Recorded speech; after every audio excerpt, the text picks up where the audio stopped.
In this demonstration, we're going to have a look at how we can configure address lists in Exchange Server 2010. So one of the things we can do here is if we just click on our mailbox server under organizational configuration, one of the things we can see is we can see address list tabs.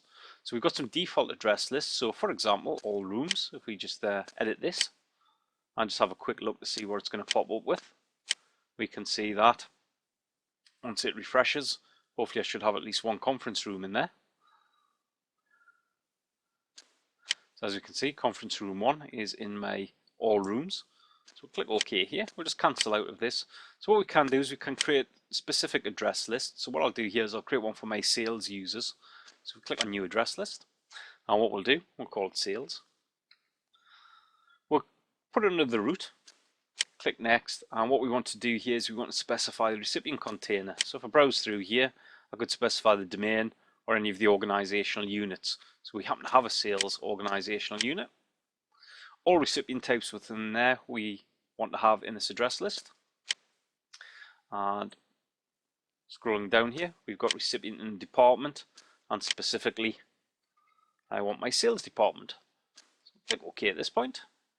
Just click OK. Click our next button. We'll create this immediately. So click next. Click new. And click finish.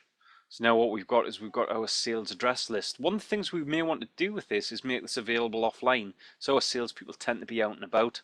So we'll come to our offline address list. We've got our default offline address list, which by default contains the global address list. So we'll just click on the properties. Click on address lists, and what we want to do here is we just want to also add in our sales address list. Click OK here. Have a look at the distribution. So we can decide exactly who we want to make it available for. So we've got public folder distribution. We can also use the client access server as well. And we can specify which clients can have this offline address list. Click OK.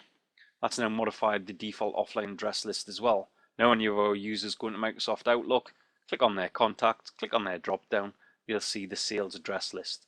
So that's the end of the demonstration for creating Exchange Management Console based address lists. Thanks very much.